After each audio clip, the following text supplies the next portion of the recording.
Alhamdulillahi Rabbil Alameen. Wassalatu wassalamu ala Sayyidina wa Mawlana Muhammadin Khatamin Nabiyyin wa Imam al-Mursaleen wa Qa'id al-Ghurr al-Muhajjalin wa ala alihi wa ashabihi ajma'in wa ala kulli man tabi'ahum bi ihsan ila yawmiddin. My brothers and sisters, Assalamu alaikum wa rahmatullahi ta'ala wa barakatuh. It is really a great pleasure and honor for me to participate in this pioneering project that is being presented today, not only for discussion but also to take practical measures to implement it. First of all, I would like to point out that when we speak of Islamic finance, some people understand that Islamic finance is restricted to the Muslims only. No doubt, it is. The principles governing Islamic finance are provided by the Holy Quran and the Sunnah of the Holy Prophet Muhammad sallallahu alaihi wasallam, and Muslims are bound to follow them in each sphere of their life. But so far as Islamic finance or Islamic trade is concerned, its benefits are not restricted to the Muslims only. They comprise some principles, guiding principles that are for the betterment of the entire humanity at large.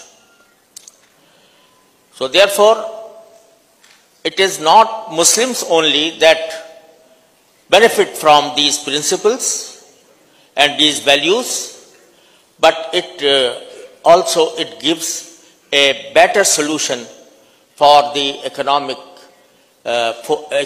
affairs throughout the world.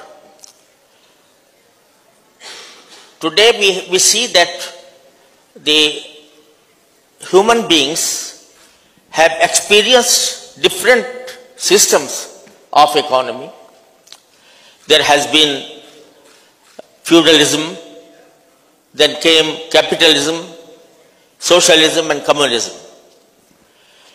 But none of these systems could solve the problems of human beings so far as their economic life is concerned. Allah subhanahu wa ta'ala, through the Holy Quran and the teachings of the Holy Prophet Muhammad sallallahu alaihi wasallam, has given us a set of principles governing each sphere of life, including economy and finance. These principles are not made by human beings only on the basis of reason, only on the basis of experience, but they are given to us by revelation directly from Allah subhanahu wa ta'ala. Therefore, they aim at the betterment of all humankind, all human beings in this globe. So, this is the reason why non-Muslim countries are also interested in practicing according to those principles that are set by the Islamic financial system. For that purpose, in the last year, I think, I was very kindly invited by this university that is for higher studies of law and economy.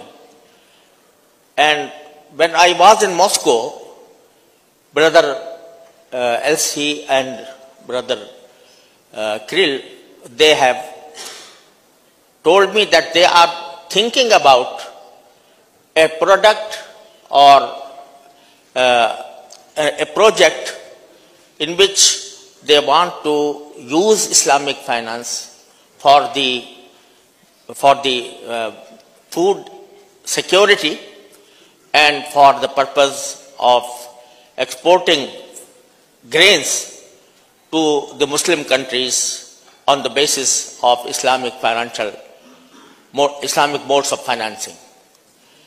I was very happy to see that they had developed this understanding and they have formed a forum in which this suggestion was discussed. So I personally advise them to take this product or this vision before a gathering in which all the stakeholders are present and in which this concept may be discussed. And I suggested that it should be given in a conference that is being held by AOFI. Alhamdulillah, it was my dream and it was, alhamdulillah, in practice today. Well, I'm happy for that.